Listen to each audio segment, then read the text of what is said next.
Hello, you wonderful people, and welcome to another episode of Not Too Comic Book. This being a show, we're talking about TV shows that are adaptations of comic books. For today's episode, I'm going to talk about the latest episode of Deadly Class. A lot of interesting things. Basically, it's been a month since the last episode. And interestingly enough, obviously, Gao is there and she's interrogating Maria, but Maria didn't break. Maria playing up that role, I guess because she's had to do it for so long with Chico pretending to be in love and everything. So, of course, she's going to keep it up in front of Gal and stuff like that, So everyone kind of got brought in, but no one talked.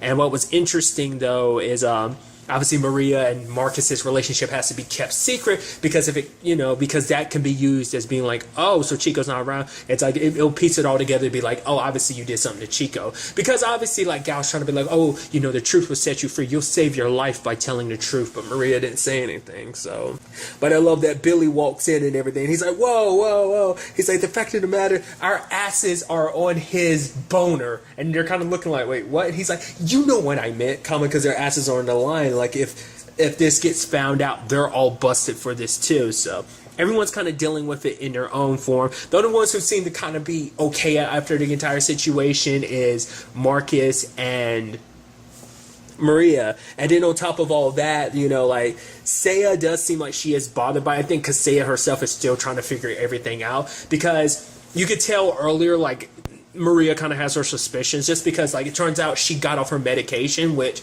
I saw the symptoms and Saya ends up confirming it later when it's like, yeah, Maria's bipolar, because her mood swung so much during this episode. So the fact is that basically the first sign of it was when Marcus rushed over to relocate Saya's arm. You saw the look on Maria's face. It's kind of like, Marcus rushed over to help her and like that. And it's because Maria, not, in the right state of mind, kind of wasn't thinking straight. She's thinking like Saya's trying to steal Marcus from her. It's like, oh, the fact of the matter is everyone thinks I'm not okay. Everyone's trying to tell me, this or that. And it's like, you're not trying to say that to help me or anything like that. You're jealous, aren't you? And it's like, maybe on some level she is. Because even Marcus later on, it's like, because I think it makes you wonder, I think for his personal situation, mental health is something that kind of, with his personal backstory, it's kind of like, you can understand why he'd have an issue with the fact is that, because it's like Maria didn't tell him about the fact that she's bipolar, even that she's taking medication. To be fair, it's kind of, she probably doesn't want him to look at her, the way most people would. I mean, I wonder, did Chico even know about that and stuff like that? In the grand scheme of things,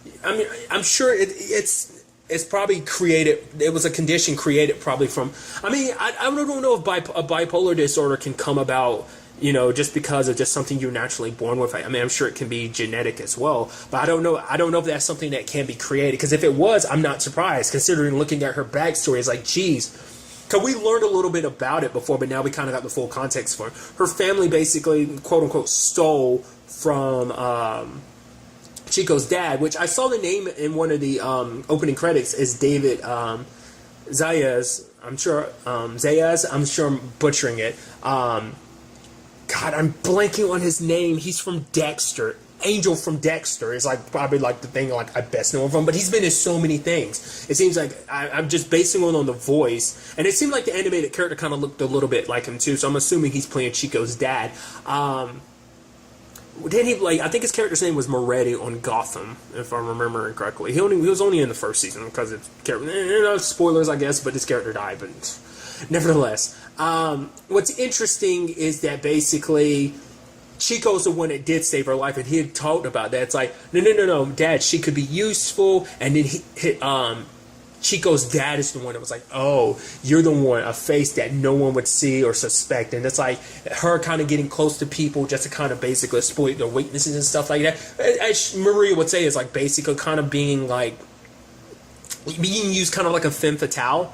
I'm sure I'm always using that word wrong in that regard. I guess, no, I think it still fits in this regard, but, she's kind of forced to be in that position, kind of taken from her father as her family's, literally mom got burned alive. I'm assuming that was her mom, but the rest of her family got killed. Her dad was fucking crucified like that. That's brutal. And what's also messed up too is, let's not forget, the person who shot her dad was Chico. It's interesting too because Marcus is kind of like, how can I blame, how can I be mad about the whole fact is we have to keep our relationship a secret, considering the fact that she killed Chico to save me. To be fair, yeah, she did it to save you, but it's also, to be fair, it was also about setting herself free too. But I think in that moment, she could have killed him at any moment. The fact that she chose to now kind of shows that, now it is kind of like, no, it was mainly for Marcus, but some part of it was for herself as well. But that was just kind of my whole point. Going back to it was like Marcus's whole situation about mental health is probably, he has his personal issues. So I'm sure that might have kind of affected him a little bit. But then he's like, no, it isn't just about that. It's about us. And it's also the fact is I do care about Maria. But he's like, that's not what you're mad about. And then, him and Saya were getting close and everything, and someone took a shot at him, and I was like, who the hell is it? Lo and behold, it turned out to be Maria. Didn't see that coming. I was like, wow, I knew she'd be all, pissed and everything, but I didn't see that coming, so, which is sad, because I think, Saya kind of sees it and realizes it, too. I mean, granted, she saw the reflection in his eye and caught the arrow in time, but I don't know. Like, I'm curious to see, I think, even like I said earlier, I think she's figuring it out too. Like, why am I so pissed? Is this because they are together? Like, even last episode, you can tell, because I think there is a part of her that kind of has a thing for Marcus, and there's a part of him that has a thing for her. That's kind of obvious, but, just where things kind of stand, that's not happening. So I'm curious to see, will Maria go back on her medication after it's all said and done? I think being with Marcus, made her kind of, snap back a little bit, but maybe he can convince her to get back on her medication, because her being off of it, she's acting wild and sporadic, especially with the mood swings and everything, and that's dangerous where the situation currently stands, especially with Gal kicking her out, which we learned that Gal is actually Lynn's sister. She kind of steps in because she doesn't like the way that Lynn has been running the place, because the fact is, it's like the students don't bow to you when they see you. They got piercings, green hair. They're supposed to kind of be invisible. But, Lynn isn't all about killing creativity, which is so interesting considering, this is an assassin school. And he's like, no, I'm going to let my students run free. We can't stifle creativity. And lo and behold, what does he run into? He runs into DeLuca with a tied-up Billy. Because he's trying to make this whole thing of being trying to play hard to get with Petra by pretending like he doesn't care, because it's she doesn't really like emotions and stuff like that. So it's if I pretend like I don't care, maybe that means she'll like me. So kind of like a reverse psychology type of situation.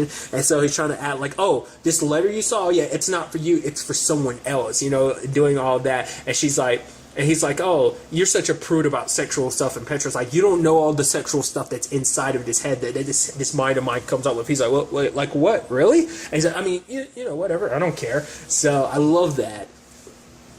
That's Billy's whole thing. And I just love that DeLuca hogtied him like that and everything. And he's like, actually, this isn't as sexual as I thought it would be. Mr. DeLuca, can you stop now? It's Billy is so twisted, dude. He's acting like everything's okay about the whole killing his dad situation. For him, it's for the first time, it's like being covered in shit and then having someone finally wash it away. It's I don't know how okay he is. I mean, to be fair, his circumstances are different from Maria. Maria's literally having to be put on medication, but it's going to be interesting to see whether or not, we saw what happened, Billy broke down, but I guess he doesn't really have time to process all that because they immediately jumped into the whole Chico situation, so that's something he's got to worry about. I guess for him, it's I got to put my shit aside long enough until we can deal with this Chico situation, make sure we're completely out of the woods with all of that, so. We also got Willie kind of dealing with it too. Even though he wasn't the one to pull the trigger, he was still there. He was still a part of another person getting killed, so. Plus, that's kind of, I guess in itself, that's something hard to kind of deal with. And so, there's a whole Gabrielle situation. I love that he was kind of a dick to her. And Marcus is like, what the hell, dude? She was twerking. He's like, what? No, she... Oh shit. And he goes over and then they bond and everything, and it's yo, Willie and her hitting off. You see your boy Marcus getting so happy for him and stuff, because for Willie it's hard because it's I can't be myself at home, can't be myself at school, where do I have, but with Gabrielle, maybe it'll give him the opportunity to be himself. Let's hope Gabrielle secretly doesn't have some other thing going on, maybe she's secretly a part of this, maybe a new transfer student or something. Doesn't seem like she goes to King's Dominion, because I feel like all the students would be there, but hell, we don't know how King's Dominion works. I'm sure, by the time, Marcus showed up, school was already a thing, an established thing and stuff like that, so it could be the thing of who knows when in the year he showed up, so who's to say other people don't just show up later, get transferred there or whatever, who knows? But it's going to be interesting to see what goes on with the Willie situation. At the very least, there'll be one place with one person he can open up to. That whole Zane, Master Zane situation was kind of crazy, though. Like, how Gal came in and was like, oh, you need to change Brandy's grade. Because for him, it's like, I'm training people to be assassins. Here, it's basically like, hey, you want to be racist? You see someone Asian, you see someone a Mexican, you get pissed off. That's on you. But here in my class, you're not going to be I'm not here to treat... to reward someone who's for being an asshole. We're meant to be assassins, not assholes. But it's like for Gal, it's like, no, Brandy did the work. Like at the end of the day, all that matters is the assignment. And she, like I said, broke Saya's arm just to prove a point. And part of me wonders, is it because more so than anything, it's because Saya is Lynn's favorite? So it's like, break the person that Lynn likes the most. Is that what that's supposed to be? Because he was like, leave Saya alone, and she's like, you always did have your favorite. So I was like, what's that supposed to mean? I'm curious.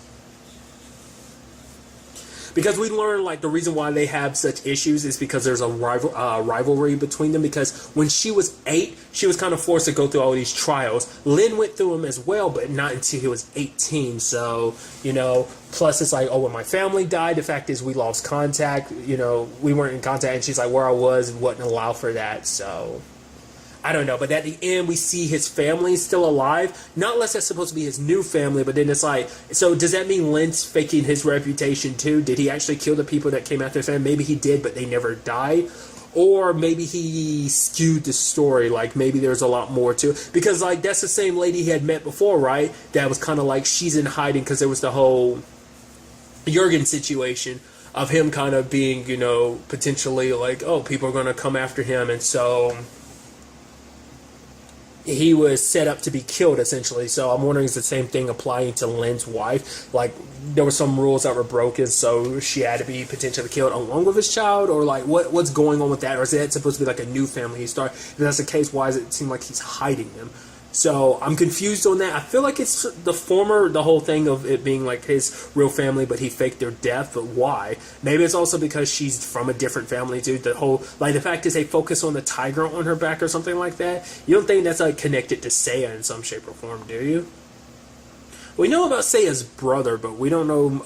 We know about her cousins and stuff like that, but we don't know how much of a lot more about her extended family, as well as the syndicate and stuff like that, where a lot of that stands and who's a part of that. So it is interesting. One of the people from Maria's group actually came to her about the student who led all the masked people in, because it's like, oh, he heard from someone from the mob, the Dixie mob, about him being the one that let in all the masked people. Maria didn't act upon it, but that's something to keep in mind, considering the fact is that he was the one responsible for that. But she kind of brushes it off because it's like, you can't trust their words. Obviously, she was dealing with her own stuff at the time, so she wasn't in the mindset to process that. But I think that's going to be interesting to see if that actually comes up, or whether they go after him by themselves and not without Maria's orders, because she is the one kind of in charge and everything. Which we also learned a little bit about Brandy, too. We learned that her brothers were supposed to take over, because obviously she's a girl. Like, her dad wasn't really going to listen to her, really notice her, underestimate her. But it is kind of like, oh, her brothers blew up. She, literally blew up. And she took over everything. It's like, here I am now. Did I let what my dad, assumptions about me keep me down? It's like, no, I stood up, and here I am right now. So also, the whole her carving the A into Zane's head, like everyone having to watch too, it's like, whoa. So I'm assuming Gal's going to be kicking around King's Dominion for a while. Which is also interesting because this all plays into the other side of things, and that's with Chester. Chester has Chico's head, and it's like, yo, you have my reputation. If you don't, come and find me, I might end up delivering Chico's head, body parts to, the cartel, and then letting them know, hey, who's the one really responsible for this? So shit has officially hit the fan. The question is, like, how the hell does he know as much as he does? I chalked it up to the fact is, okay, because he knew about Maria and everything like that, so it has to be the situation of Sheb. Sheb must have figured out or saw something, and he must have told his parents, not knowing that Chester has his parents. So all the information he's telling his parents is getting leaked to Chester. So Marcus is screwed on multiple fronts, in that regard. So maybe we'll finally get a bigger picture of what exactly went down at that home. Like I said, like in our vision, like that, when we saw that kind of recap or whatever, we saw like Marcus is the one that had like the bomb or whatever. He was piecing something together. Maybe he never actually used it, and maybe, like I said, he got out, taking some people down, but not killing anyone. And then, you know, Chester stepped in afterwards and just kind of did his thing or something. So it was kind of interesting because he wanted to be, you know, it's like, oh, he's filming the pizza delivery guy and then the lady on the bike, and he's like, yeah. He's like, oh, come on, dude, your mark is here, and pulling the guy back, and he's like, okay, let's look at it. Forgot to put some tape in, and he's like so frustrated and stuff. He's like, it's so weird to see that side of a psychopath, you know? Because it's kind of interesting. I forgot to talk about it too, but I did like the whole like Victor and Sheb situation. Marcus stepping in and being like, you know, the fact of the matter is, it's like, it usually is the jock hunt and the showers, and the other guy was like, well, he does want to beat him down with his fist, and it is the fact is he always wants to do it in the shower. And Victor's like, for one, he was like, it isn't a boner. He's also like, the fact is that, you know, it's for cleanliness. The fact is doing it in the shower, because I guess it makes it easier just to clean stuff up. Sheb wasn't all that appreciative that, you know, Marcus helped him out, because it's like, the fact of the matter is, like, you just made things worse. Now Victor's going to be at my throat the entire year, you know. So I don't know. It's definitely going to be very interesting to see where all this takes us going forward into the next episode, as Marcus has to face his demons, because his demons are about to literally come and screw up everything. Because also Chester, you know, like I said, wants his name and reputation back. Like, everything that you were accused of doing, that should be me. I'm the one that should be in the spotlight. Which is like, yeah, technically speaking, he should be the one at King's Dominion, not Marcus. Which is also interesting, and that's probably going to play a part in this too. Let's not forget, the only person who knows the truth about Marcus is Saya, which is interesting. It's like, because I'm sure Maria's not going to appreciate that, being like, wait, you know, because she might think she knows Marcus, and when this comes out, I don't know how she might react. But once again, Saya is the only one who knows, so that might cause some issues there. Who knows? It's definitely going to be interesting to see how that all plays out. But really, that's all I want to talk about. Till the next time we meet, be happy, be safe, live life to the fullest, and enjoy it. Good day and goodbye.